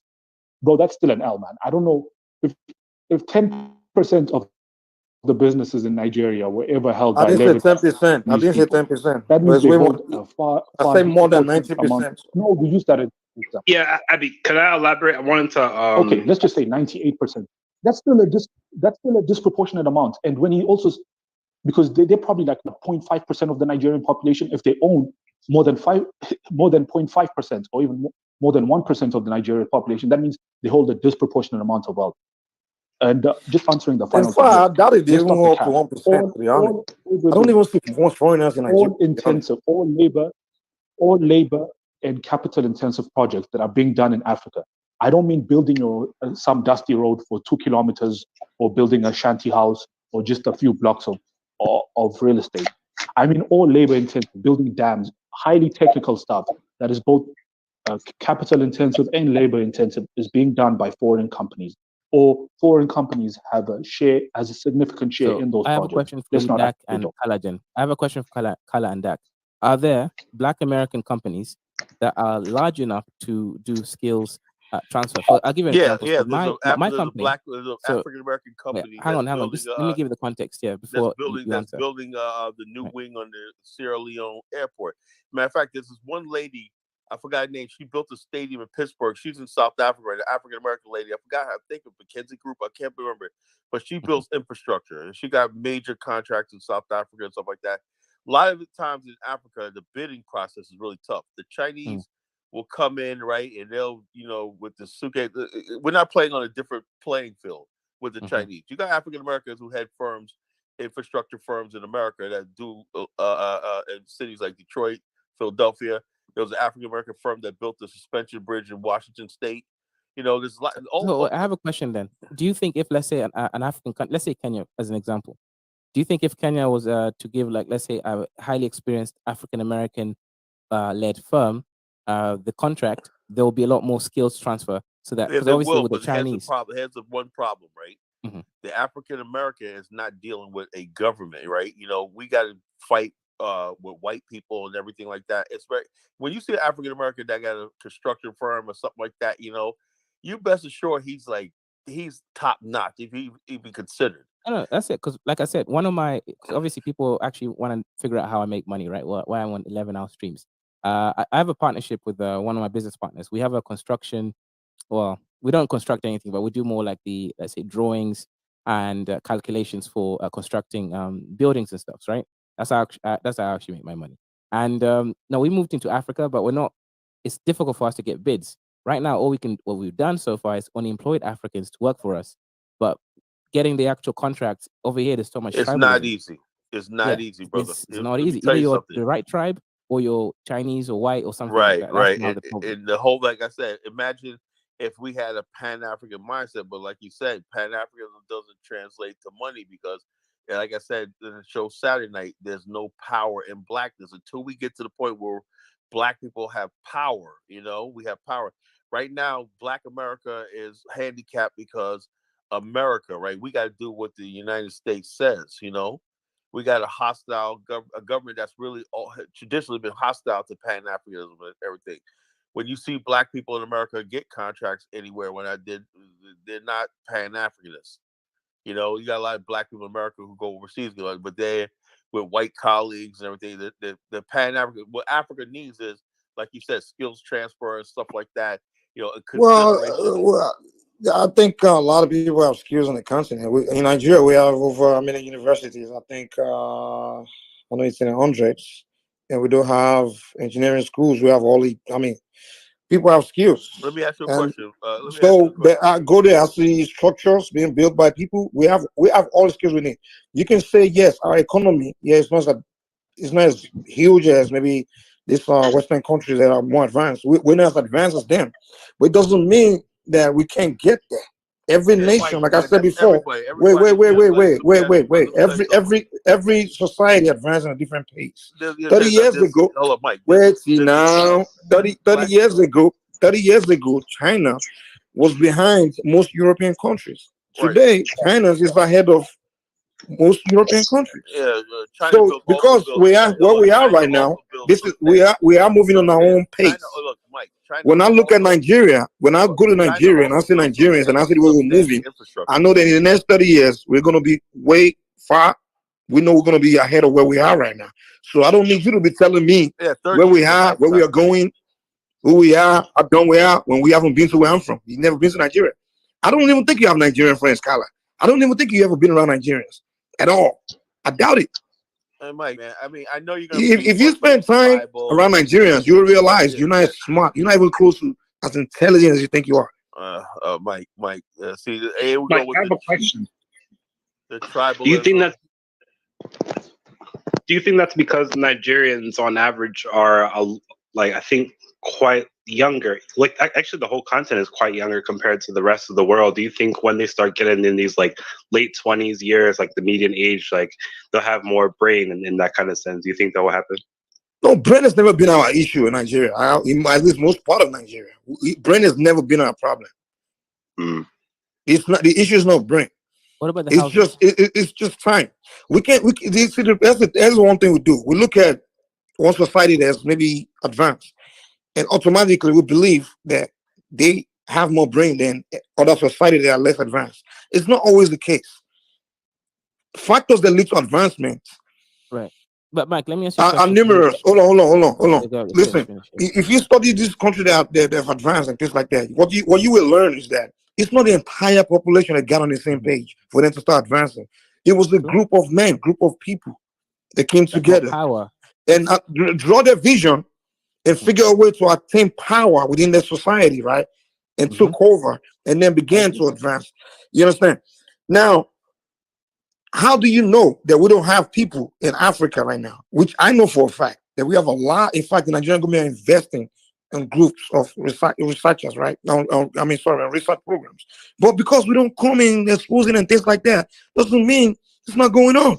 And Kala, we see here and say in Africa, they don't do this, they don't do that. Well, you don't know. You can say you don't see it. We understand that. But Mike, isn't Nigeria a special case though? Because a lot of these industries, most Pan-Africanists complain about Nigeria has though, compared to the rest of the continent. Like for example, construction. I don't know. I've never been to every country in Africa, so I can't. That's why you never see me start talking about countries I've never been to.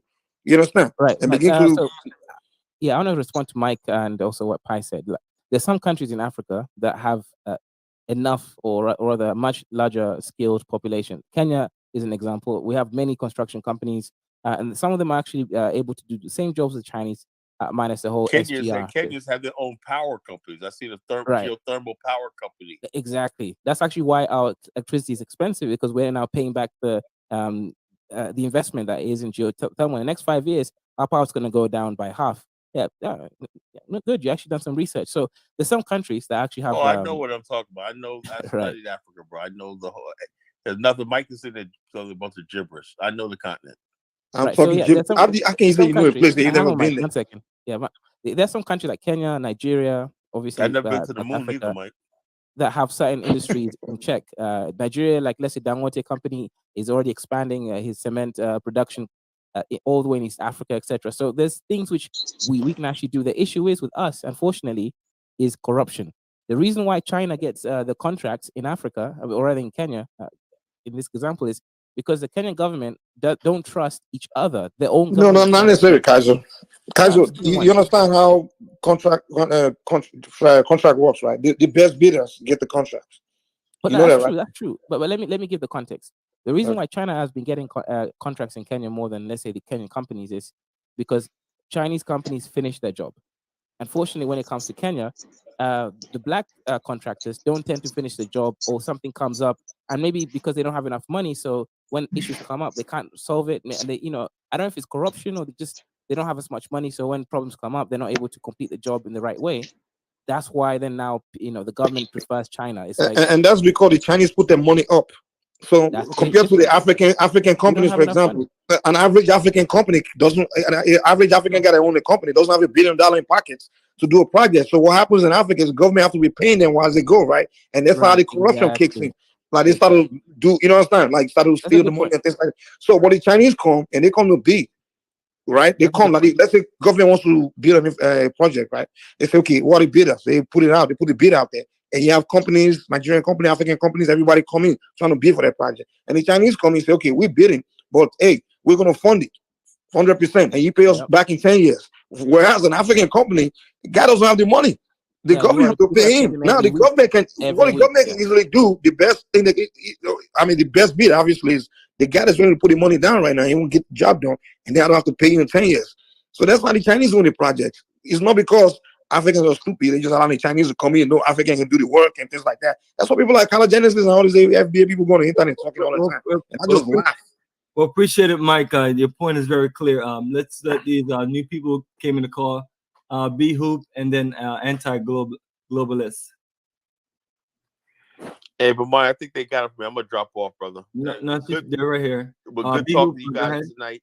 Bomani, Dr. K, Mike, anti-globalist, B Hoops, and everybody else who's on tonight. I gotta get some sleep. I gotta get up in the morning. I'm past my bedtime. That's what's up. I want to make sure everybody get a chance to finish their point before they get off. So, Carl, I'll catch up with you, brother. All right, so B Hoop, go ahead. Bomani, I have spoken before, so I would like to give the new panelist an opportunity. Anti-globalist, go ahead, or Dr. K. Yeah, Mike. Just one thing I wanted to elaborate last time, but I had to leave early. It was on another panel. Yeah, Nigerians, they are building in their country, but one thing that I want eventually to happen is not necessarily that they're not building in Nigeria. That's not one thing I was elaborating to before on a prior conversation to have. I wanted like Nigeria, right? Like you see in like China, like they build a mega hospital in 10 days. Like I want Nigerians to have that kind of skill. Like I want there to be rapid, like I want the world to be like dependent on West Africa. Like that's the things that the diaspora should be talking about. Like what? Like it should be an organized effort. Like for example, like nuclear engineering, right? Like clean energy, like for example, what else? Like mechanical engineering, like automobile engineering, like that kind of. I want them to dominate those sectors because what do you see, right? Is these countries that have minerals that don't necessarily have the capital, they can be able to make an exchange. Like, all right, you can give me your uranium, right? But instead of just taking it from them, like a lot of these foreign powers do, you can send them your own, like your own uranium engineers. So now they're giving you the uranium, you're giving them the skill for them to be able to develop themselves, and there's less cost, there's less debt by taking on debt from these foreign countries. But yeah, that was just what I wanted to say. Yeah, the thing is, you have to understand these industries of all these things like nuclear industry where they use uranium for, and the scientists understand the component and the contents of all these minerals, the safety of it and things like that. Western people, they are Western scientists. So we African, we haven't got to the point where we've acquired the knowledge of these things and knowing what we need them for and things like that. But we are getting there. Like I said, everyone advanced at a different pace. There was a point where the Chinese themselves, like 30, 40 years ago, they didn't really know most of these things. It took time. They have to send their, invest in the brains of their people, send their peoples all over the place to learn things or even do their own, put money into a research program. If you can see, like there's no country going in the world where you don't find Nigerians attending a university there. Even Ukraine and things like places like you go to China, you see a lot of Nigerians there going to study how the Chinese are able to, be so productive and do their engineering work in a fast pace. And I mean, we're studying these things. Like for example, Kala, the last time he was insulting me, like, why Nigerians always fleeing? Y'all go to UK, y'all go to Ukraine. I'm like, dude, you're not seeing the big picture.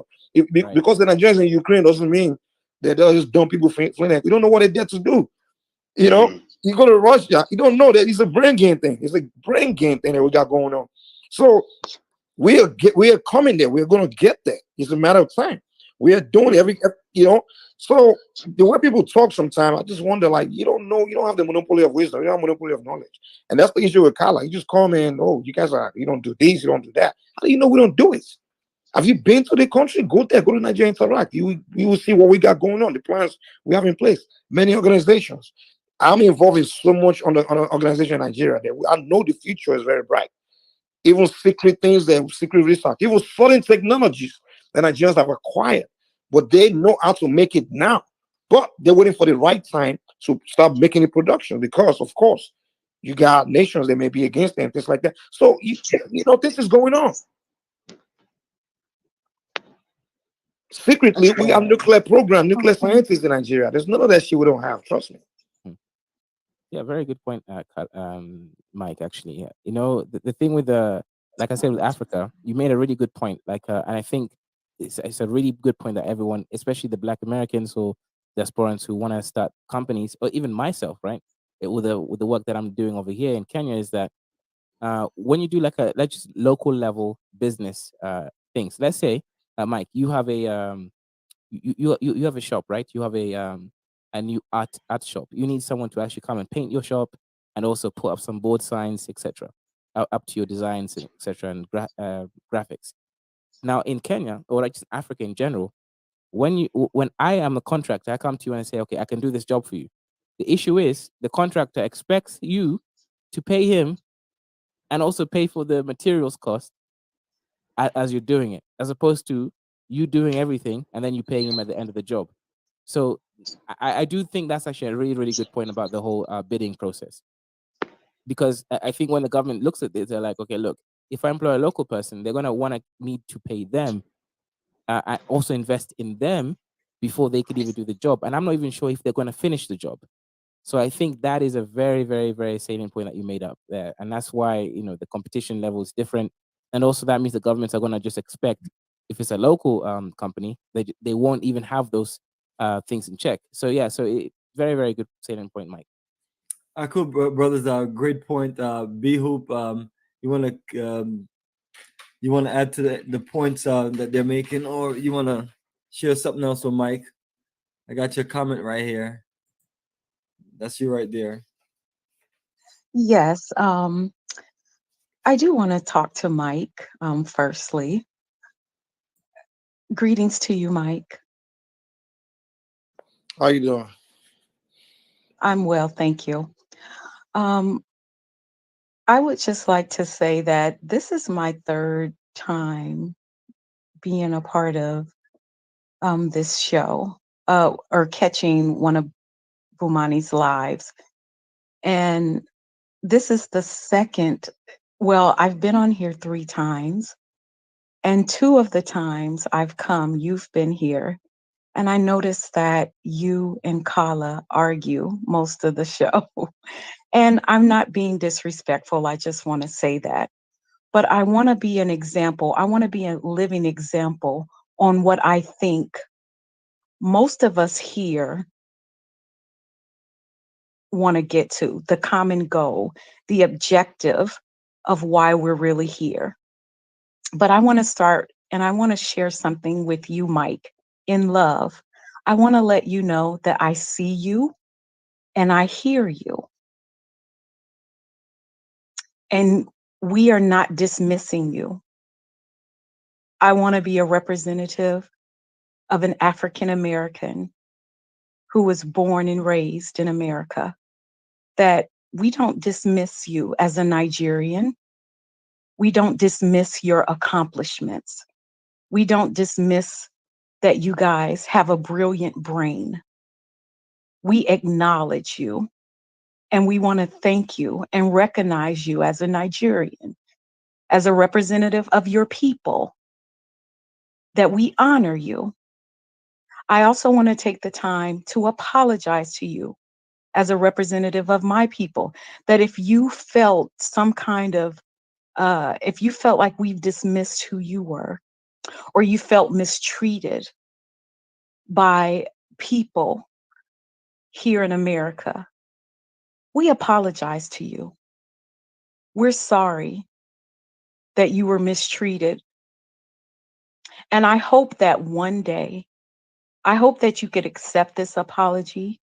And I hope that one day that you would realize that we're just a people who want to reconnect with our family in Africa.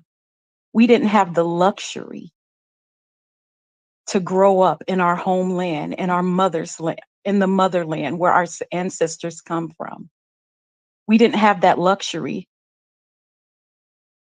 And we came here. Just I hope that you remember that the same people here born in America who are Africans or descendants of Africans are just as brilliant as you are, but have been oppressed, just like the colonizers have oppressed people in Nigeria. Our common goal is that we just want to be united and reconnect and learn each other and teach each other what we know and what you know and build our continent. So I hope that one day, I hope that you could accept this apology as a representative of of a people who you feel that has mistreated you in some way. And then I hope in turn you will begin to pay homage and recognize your brothers and sisters who were stolen from Africa and brought to America, and that you would be able to pay homage to them, and not so that they can take credit for your hard work and your brilliant mind and the hard work and the brilliant mind of your fellow Nigerians, but just the fact that you would recognize that there was a group of people in that stolen group that was probably of your family, and that you would even pay homage to them and thank them for their hard work and their labor that they did in America, not to take credit for yours, just to pay homage, so that one day, not to be kumbaya with all, but just so that we can build unity and reconnect and be examples to one another. I just wanted to share that with you in love. I appreciate you sharing, sister. Go ahead, brother. I mean, the way you just spoke, to be really honest, if I say that didn't really touch my heart, I'll be definitely be lying. And I I mean, the way I'll put it, first I will apologize because I believe that I definitely might have said something that might have came up in a very, I mean, in the wrong manner. And um, what you said really touched me. To be really honest, it touched me. Like when someone speaks to me I mean, in a very loving manner, it always hit me in a way that um, and I mean, the way you spoke, I really can't find a word to express it. And I would tell you that there's never been a time that I've really put myself in a position to like just have hatred or some or feeling against an entire group of people. It's never been a time. Yes, my years in America, yes, I've had a lot of terrible experiences and things like that, but I've never at a point where running to a decent human being as a Black American or even any race that I just automatically hold whatever it is against them. I've never got it. I've never ever. And what you also have to understand is, when you come to Africa, people are going to love you. They're going to welcome you. It's just what it is. They're going to welcome you. And Danny me as an example. In fact, I share my when I first met Danny, I told him, I said, listen, man, wow, you know, for a long time, like, I mean, I've never really met an African American like you that's just so into my culture and so respectful and things like that. And in fact, the tribe where I'm from, when Danny's went there, present himself in a very positive manner, and to the point where they made him he was adopted as a prince. They crowned him a prince, literally. So the point I'm trying to make ultimately is that in life, you have to understand that actions, law of physics say actions equals opposite reaction. It's all about attitude. It's the way people present themselves, the way you present yourself towards somebody that we influence the way the person will respond. So there's never been a time where an African American person speaks to me respectfully or in a positive manner that I responded in a negative manner. It's never happened. it's just usually when someone comes at me in a very negative or condescending manner that I have to sometimes just find myself where I lose my emotional intelligence, where I have to just force myself to respond in a negative manner, you know. So I've never been someone that hold any kind of negative feeling towards all Black Americans. I've never been that kind of person. Sometimes I always regret when I respond when someone is just speaking towards my people, just generalizing. And sometimes I always feel like, you know what, maybe if I give it the same response, maybe just to give you a taste of your medicine, maybe you can understand how I feel about you talking to me in that manner, you know. So if I spoke to Kalagenesis in a way where it looks like I'm talking to all Black Americans, it wasn't because I meant to. I just felt like, okay, you're talking to my people in a general tone that, okay, we're all these dumb people, without saying, okay, maybe some people or some of you, and acknowledge that some of us are brilliant, some of us are smart, some of us are actually great. But you're talking okay, all of you, you're Nigerians. And I felt, okay, maybe if I give you a taste of your own medicine, say, okay, Black Americans, how would you feel about it? You know, which it's still not an excuse to do that, but I would say I always regret when I do things and I end up hurting someone that doesn't deserve to be hurt. And what makes the way you spoke to me tonight will make me feel so bad is the fact that, I mean, you spoke to me in that manner, which really touched me. And when I look back and think about what I said, that really, you know, was kind of mean if I think about it deep enough. It makes me feel really sad. And I will apologize to you and every African American that was watching this show that felt offended by what I said, you know. And I hope you'll accept an apology, you know, sincerely, you know.